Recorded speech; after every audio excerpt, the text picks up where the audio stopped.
A new patch just dropped in Marvel Snap, and a lot of people are up in arms about it. There are a ton of complaints about this patch, and I'm gonna go over all the highlights. We got a massive nerf to Aero, no nerf to Leech, token shop changes, including the fact that you can no longer buy Series 3 cards in the shop. I'm gonna go over every detail of the patch as quickly as possible, and I'm gonna explain whether or not I believe that people should be upset about these changes or what they shouldn't be upset about. Before we get into the patch highlights, I just want to point out that I am participating in Gamers for Giving 2023. I'm going to be participating all week on my stream. So far, we have raised $550 in just the first night. I'm going to leave my link in the description below in case you also want to donate to a great cause. I appreciate any donations given to the cause and anybody that's willing to help out, whether it's $1 or $100. It doesn't matter. It all makes a difference. Now on to the patch highlights. First of all, we have the token shop updates. Players who haven't finished Series 3 will now earn 4 times as many tokens as before. I think this is an incredible change. I think this is really good for the health of the game. The majority of people that are playing the game at this moment in time are not finished with Series 3, so I think the changes and allowing them to get more tokens is going to be completely necessary and an incredible addition. But that comes with a few issues. I'm Series 3 complete, and there's no compensation for players that are already finished with Series 3. I think that there should have been some tokens given out to those players. I'm not saying anything crazy. I think it would have been a lot fairer if you gave people that finished Series 3 already about 6,000 tokens, allow them to go grab themselves another Pool 5 card. Second Dinner hyped up the fact that they were going to make it easier to acquire tokens, which they technically did make it a little better for token acquisition. But it's only a 7% difference.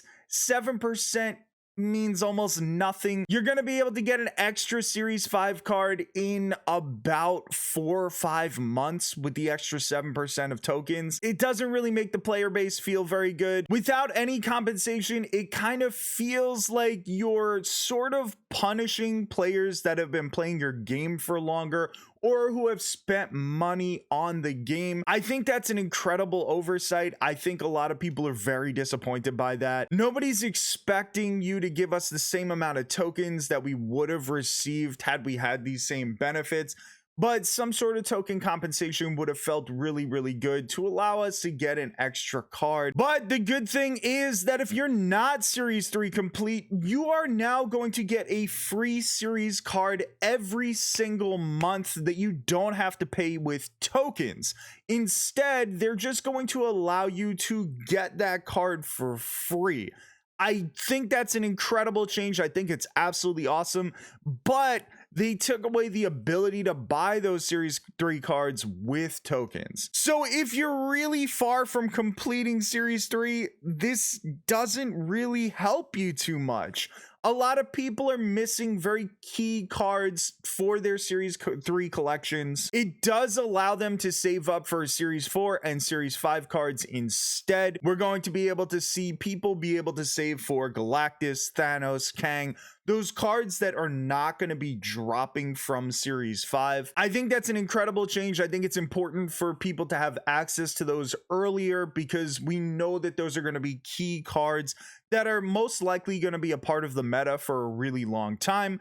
The issue is that if you don't have enough of the Series 3 cards to make those cards good, you're basically just saving your tokens up for really, really great cards that you can't play with effectively for a really long time. And the first balance update, the first card that we're going to be talking about is Thanos.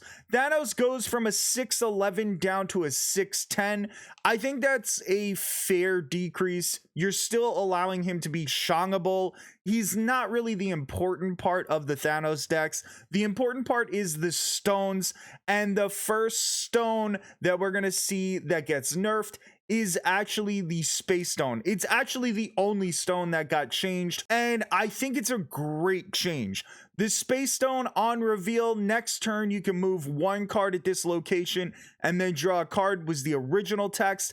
Now it's next turn you can move one card to this location. I actually think that's a very sufficient nerf to Thanos. It doesn't kill the card, it doesn't kill the Space Stone, but it makes it not possible for you to move your lockjaw and then just start cycling through stones again. I think that's a completely fair way of nerfing the Space Stone. Moving a card to its location still allows it to be a really good move card.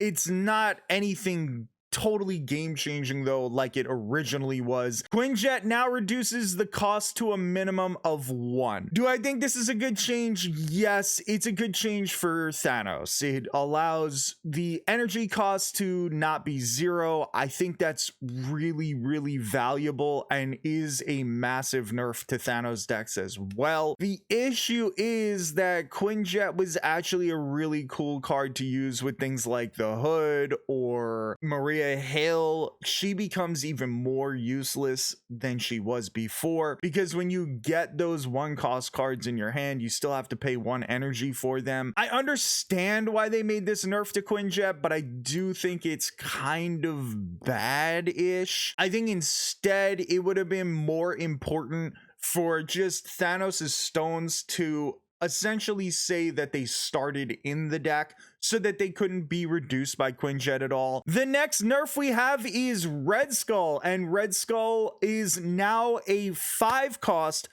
13 power card with an ongoing of enemy cards at this location have +1 power instead of +2. I think this is a solid nerf, but if I'm being honest, 13 power is still going to be super significant. Shuri is going to make Red Skull a 26 power card. I think they should have been a little harsher on the power nerf, especially if you were going to change the ongoing to +1 power. I was expecting them to do this exact same thing to Red Skull, except I was expecting them to make him about a 5'11", maybe a 5'12". 5'13" seems kind of high to me still, and I don't think it's going to change too much about Shuri decks. Yes, the 2 power lost is going to make a difference, but he's also not really buffing enemy cards too much, so that kind of negates the difference. A lot of people are really upset because Shuri decks are still going to be incredibly relevant with the 26 power Red Skull, especially since he's not really buffing the cards on the opponent's location as much. I think that they really needed to knock this down a couple more pegs, and it would have been a much better nerf. SheHulk goes from a 6'10" to a 6'9", and a lot of people hate this change. They're really upset about it. For me personally, I don't necessarily love it, but I think it's fine. I don't think it's as bad as people are saying. She only loses 1 power. I think that's pretty fair. I definitely understand why they did it, but now we move on to the change that everybody is mad about, and it is a nerf to Aero. And this is a change that I completely agree with everybody on. I think this is a pretty horrible change, and I think it's at a really bad time. If you would have done something like this to Aero a couple of months ago, maybe that would have been more reasonable, but Aero is kind of a necessary evil. Yes, she's frustrating. Yes, she's annoying, but she also prevents too many decks from getting out of hand in the meta. Aero is now a 5'8", but on reveal, she's only moving the last enemy card played this turn to this location. So the reason that this is bad is because instead of dragging all the cards that you played on that turn, you're only dragging the one last card. So a lot of Shuri decks on turn 6 will drop Taskmaster and then Zero or Titania. So now instead of dragging Taskmaster out of the way, you're only dragging that Titania or that Zero. That ain't gonna make a difference. Aero is not going to be able to be played in those situations at all. That takes away another potential counter to Shuri if they didn't get their Cosmo out. I'm gonna be honest, I really hate that. Aero was absolutely necessary in a game like this. We're forgetting about things like Galactus. So now on turn 5, people can go ahead and play out their Galactus and then play out Wasp in the same turn. So now Aero's only going to drag that Wasp instead of dragging Galactus out of the way. Hey, look at that. Now we're going to have a potential Galactus meta that people are going to be even more pissed off about. Galactus is going to kind of probably run free out there, all because they played Wasp. Galactus is a really cool card, but it doesn't become this overpowered thing because we have cards like Aero out there and cards like Cosmo. But now with this Aero nerf, Galactus is gonna reign free. We're gonna be seeing a lot more combos that are able to get off and make a difference. I just personally think this was a horrible, horrible nerf. It's not necessarily on the level of Leader, which is now the most unplayable card possible. But who knows? We may find out that Aero is just as unplayable. Mystique, Absorbing Man, and Taskmaster now require the previously played card to be in play in order to copy its attributes. I think that this actually does nerf Shuri more than anything else, and I think it's also a fair one. I think that Taskmaster should copy the power if the card is on the board. Same with Mystique, same with Absorbing Man. There's nothing wrong with either one of those. I think it's very, very good. This was actually a solid change. Then we have 2 changes. We've got one to Morbius and one to Null, and I think that a lot of people are misunderstanding these changes, and I just want to go over them. These are not actually nerfs. Morbius's power no longer updates in hand or in deck, only at the location. That does not mean that Morbius doesn't get the power for when you discard cards. He's still getting that accumulated power. It's just not being able to be shown until you play him out on the board. So if he's in your hand, he's going to say 0 power. If he's in your deck, he's going to say 0 power. But when you play him on the board, he's going to gain the accumulated stats of all the cards that you discarded. So don't be too worried about that. If anything, this is technically maybe kind of a nerf to Dracula, because if Dracula discards him, he's going to be a 0 power. And Null's power still updates in hand, but no longer updates in deck. Again, same exact thing. The reason that Null's power is going to update in your hand is because that's a lot harder to calculate than the Morbius power. So that can get very confusing for people. People are not going to remember all those numbers. It allows for better functionality with Mr. Negative decks. That was their whole reasoning for doing this. Now all of a sudden Null becomes a 0/6 instead of, you know, sometimes he would have like 15 power in the deck and then those powers would reverse. Now you may be asking yourself, where is Leech on this list? And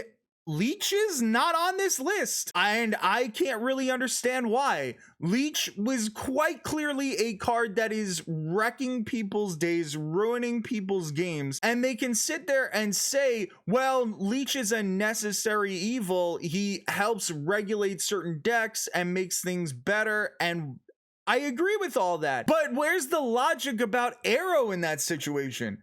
Aero's a necessary evil.